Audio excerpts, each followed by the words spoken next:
రాష్ట్ర ప్రభుత్వం అనుసరిస్తున్నటువంటి విద్యార్థులపైన అదేవిధంగా విద్యార్థుల యొక్క సంబంధించిన పేరెంట్స్ పైన రాష్ట్ర ప్రభుత్వం ఏదైతే దమన నీతిని అవలంబిస్తోంది.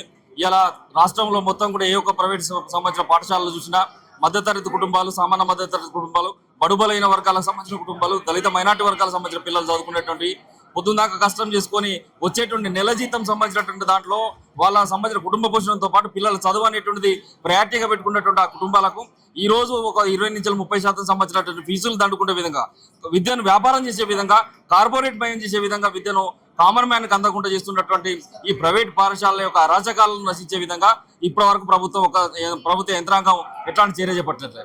ఇవాళ రాష్ట్ర వ్యాప్తంగా ఈ హైదరాబాద్ నగరంలో అనేక ప్రైవేట్ పాఠశాలల దగ్గర ప్రైవేట్ పాఠశాలల గేట్ల ముందు కనీసం పేరెంట్స్ కి గౌరవం లేకుండా, లోపలికి ఎంట్రీ లేకుండా, వాళ్ళకు కనీసం ఒక అప్రోచ్ లేకుండా చేస్తున్నటువంటి పాఠశాలలు ఉన్నాయి. ఇలా ఆ యాజమాన్యాలందరూ కూడా ఆ యాజమాన్యాలకు సంబంధించినటువంటి వైఖరికి నిరసనగా రాష్ట్ర వ్యాప్తంగా ఉన్నటువంటి పేరెంట్స్ వాళ్ళ ఏ స్కూల్ కా స్కూల్ అసోసియేషన్ గా ఏర్పడి ఆ స్కూల్ ముందు వాళ్ళు పోయి ధర్నాలు చేస్తున్నటువంటి పరిస్థితి.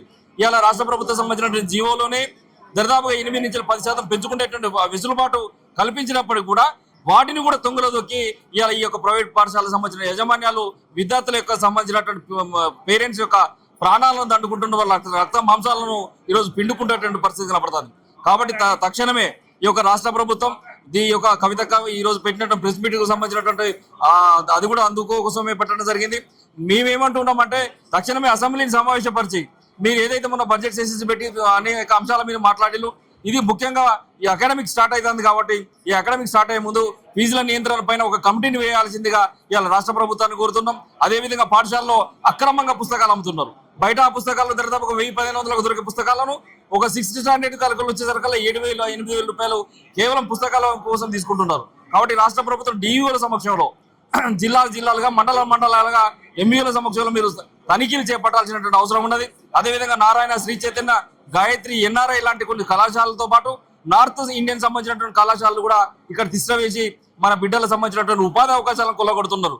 కాబట్టి వాటిలలో వాళ్ళు పెట్టేటువంటి ఫుడ్స్ కూడా నాసిరకమైనటువంటి ఫుడ్స్ మన పిల్లలకు పెడుతున్నారు. కాబట్టి ఫుడ్ సేఫ్టీ అథారిటీ సంబంధించినటువంటి అధికారులు కూడా తక్షణమే వాటిపైన రైడ్ చేసి ఆ శాంపిల్స్ కలెక్ట్ చేసేసి దానిపైన కూడా మీరు చర్యలు తీసుకోవాలి.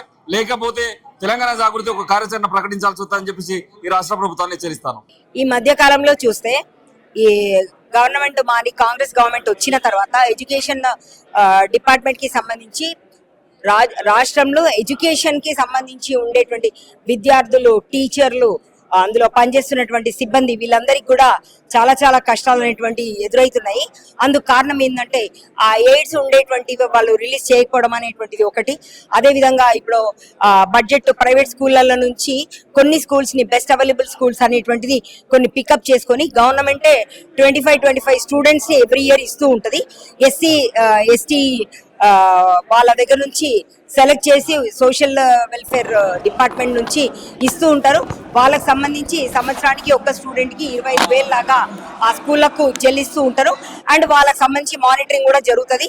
కానీ ఈ మధ్య కాలంలో చూస్తే 2023 ఎండింగ్ నుండి రావాల్సినటువంటి గ్రాంట్లు కూడా వాళ్ళు ఇవ్వకుండా దాదాపు ఒక 238 స్కూల్స్ ఉన్నటువంటి నేపథ్యం చూస్తున్నాము. వీళ్ళని కూడా బడ్జెట్ ప్రైవేట్ స్కూళ్లలో ఉండేటువంటి బెటర్ ఫెసిలిటీస్ ఇస్తుండే స్కూళ్ళని ఎంపిక చేసుకొని బెస్ట్ అవైలబుల్ స్కూల్స్ అని వాళ్ళకు ఒక నేమ్ ఇచ్చి వీళ్ళు స్టూడెంట్స్ ని పంపిస్తున్నటువంటి చూస్తూ ఉంటాము. ఇప్పుడు వీళ్ళు 2023 సెకండ్ గ్రాంట్ అప్పటి నుంచి కూడా ఇప్పటి వరకు డబ్బులు ఇచ్చిన పాపన పోలేదు. కొన్ని జిల్లాలలో అయితే వాళ్ళు ఏకమయ్యి వాళ్ళకి ఫుడ్ పెట్టలేని పరిస్థితి, టీచర్లకు జీతాలు ఇవ్వలేని పరిస్థితి, సిబ్బందిని మెయింటైన్ చేయనటువంటి పరిస్థితిలో వాళ్ళు స్కూల్ మూసేసుకుంటామని కూడా కొన్ని రోజులు స్కూల్ బంద్ చేసుకుని పేరెంట్స్ తో పిల్లల్ని ఇంటికి పంపించినటువంటిది కూడా మనం చూసినాము. బట్ ఇంకా కూడా వాళ్ళకు చలనం లేకున్నట్టుగానే ఉన్నది. ఎడ్యుకేషన్ మినిస్ట్రీకి సంబంధించి వేరే ఎవరికి ఇవ్వకుండా సీఎం దగ్గరనే పెట్టుకొని ఇవన్నీ చేస్తున్నటువంటి, మరి యాక్చువల్ గా ఆయనకు ఉండేటువంటి సమయమే తక్కువ. ఆ ఉండే తక్కువ సమయంలో కూడా మరి ఏ డిపార్ట్మెంట్ కి ఏ విధంగా చూస్తాడు అనేటువంటిది అయితే ఏమీ కనిపిస్తలేదు. అదేవిధంగా చూస్తే ప్రైవేట్ యాజమాన్యాలతో నడుస్తున్నటువంటి కార్పొరేట్ విద్యా సంస్థలు కూడా చాలా విచ్చలవిడిగా ఫీజులు అనేటువంటి వాళ్ళకి పెంచి సామాన్య ప్రజానీకం వాళ్ళ పిల్లల్ని ఎడ్యుకేషన్ పరంగా ఎట్లా ముందుకు తీసుకెళ్తారు. అంటే చదువు అనేటువంటిది ఉంటేనే దేశం బాగుపడుతుంది, రాష్ట్రం బాగుపడుతుంది, ముందడుగులో ఉంటది అనేటువంటిది మనం చూస్తూ ఉన్నాము. మరి అక్కడ కూడా చుక్కెదిరే కనబడతా ఉన్నది. అండ్ ఇది ఇట్లా ఉంటే గవర్నమెంట్ ఇవ్వాల్సినటువంటి గ్రాంట్ లో కార్పొరేట్ విద్యా సంస్థల్లో చదువుతున్నటువంటి డిగ్రీ విద్యార్థులు, బీటెక్ విద్యార్థులు వీళ్ళకి కూడా సర్టిఫికేట్స్ అనేటువంటి కాలేజీలో ఆపేసి, ఎందుకంటే మాకు గ్రాంట్ రావట్లేదు కాబట్టి మేము సర్టిఫికేట్స్ ఇవ్వము అని చెప్పినటువంటి దాన్ని కూడా విద్యార్థులు కూడా చాలా బాధపడుతూ ఉన్నారు.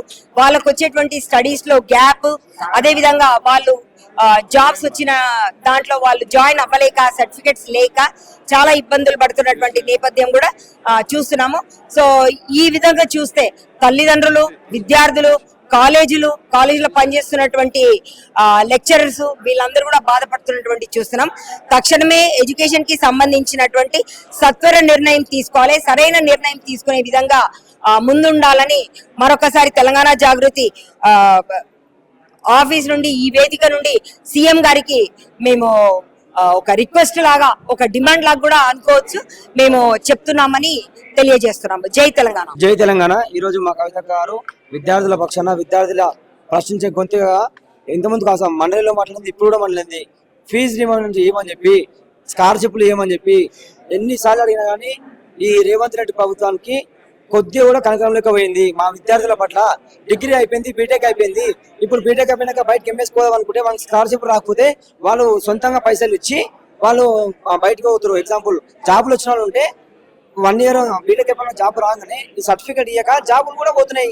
మళ్ళీ గ్యాప్ సర్టిఫికేట్ అంటే 1 year 2 year మొదలు గ్యాప్స్ వస్తున్నాయి. గ్యాప్ సర్టిఫికేట్ కూడా రావాల్సి వస్తుంది. అరే మీరు గవర్నమెంట్ ఇచ్చిందే గవర్నమెంట్ కోటలు వాళ్ళకి, వాళ్ళు పైసలు కట్టమంటే ఎట్లా కడతారు? కాలేజీలో ఏం చేస్తారు? మాకు జీతాలు ఎట్లా వెళ్ళాలి, మాకు బిల్డింగ్ రెంట్ ఎట్లా వెళ్ళాలని చెప్పి వాళ్ళు సర్టిఫికేట్లు ఇస్తలేరు. మధ్యలో ఇబ్బంది పడుతున్నారు మా పేద బడుగులు అయిన వారు, విద్యార్థులు ఇబ్బంది పడుతున్నారు, అమ్మాయిలు ఇబ్బంది పడుతున్నారు. దయచేసి ప్రభుత్వానికి సిగ్గు పెట్టుకొని, ఆ విద్యాశాఖ మంత్రి, ముఖ్యమంత్రి కూడా పెట్టుకొని కనీసం ఒకసారి విద్యార్థులకు ఏమవుతుందని చెప్పి ఒక మీటింగ్ పెట్టాడు. ఏం పెట్టాడు? ఇప్పుడు కూడా కవిత గారు మాట్లాడినట్టు సిబిఎస్ఈ స్కూళ్ళ మీద ఉద్దర స్కూల్ తయారైనాయి. ఇప్పుడు నార్త్ ఇండియన్కి రాజస్థాన్ కోట నుంచి ఇక్కడ వచ్చి పర్మిషన్లు లేకుండా అక్కడ ఉన్న ఓన్లీ రాజస్థాన్ సంబంధించిన జాబులు పెట్టుకుంటా ఇక్కడ వాళ్ళకి బుక్స్, డ్రెస్సులు ఈ స్కూల్లోనే కొనుక్కోవాలి, బయట కొనుక్కోనిక లేదు. యాక్చువల్లీ ఫీజు నియంత్రణ చట్టం ఉంది. 25% పిల్లలకి బడుగు పల్లెల వాళ్ళకి ఇవ్వాలి. ఏ స్కూల్ అయినా సరే. ఎందుకు నాన్ ప్రాఫిటబుల్ ఆర్గనైజేషన్ అంటే మీరు ఎన్ని లక్షలు సంపాదించినా సరే మీరు ఒక ట్యాక్స్ కట్టరు. ఎందుకు ఇయ్యారు భయ? మీరు ఇవ్వాలి. ప్రశ్నించే మాట్లాడే వస్తే, విద్యార్థి సంఘ నాయకులు వస్తే భయపట్టిస్తారు. ఇప్పటి నుంచి ఖబర్దార్ ప్రతి ఒక్క స్కూల్ కాలేజీలకి హెచ్చరిస్తున్నాం. ఇప్పుడు నారాయణ కాలేజీలో, ఇంటర్మీడియట్ కాలేజీ ఫస్ట్ ఇయర్ పై సెకండ్ ఇయర్ క్లాసులు స్టార్ట్ చేసింది. గవర్నమెంట్ కూడా సమ్మర్ క్లాసులు April 1 నుంచి May 31 వరకు ఇచ్చింది. వీళ్ళు వాళ్ళు ఏం చేస్తారు? బాదర్స్ బోర్డులో మీరు కంప్లైంట్ కూడా ఇచ్చినా పోయి. ఇప్పుడు అన్ని కాలేజీలల్లో 60% కడితేనే లోపలికి రామంటారు, మిగతా 40% కట్టమంటారు. 2 లక్షల రూపాయలు ఉంటే 1 లక్ష రూపాయలు ఫస్ట్ తీసుకుంటారు. ఏం మిక్కుతురా మీరు? 100 కోట్లు తీసుకొని ఆ నారాయణ గారు మంత్రి అయ్యి 100 కోట్లతో అవే పైసలతో మళ్ళీ ఓటర్లకు ఇచ్చి మంత్రులు అవుతారు, ఎమ్మెల్యేలు అవుతారు. ఈ బ్లాక్ మనీ మొత్తం పోయి బయటగా వారి రాజకీయంలో ఇబ్బంది పెడతారు. దయచేసి మేము ప్రతి ఒక్క విద్యార్థి తరపున మాట్లాడుతున్నాం. తెలంగాణ టీజేఎస్ ఆధ్వర్యంలో ప్రశ్నించే గొంతుగా మాట్లాడతాం. ఏ విద్యార్థులకు సమస్యలు ఉన్నా మేము మాట్లాడతాం. జై తెలంగాణ.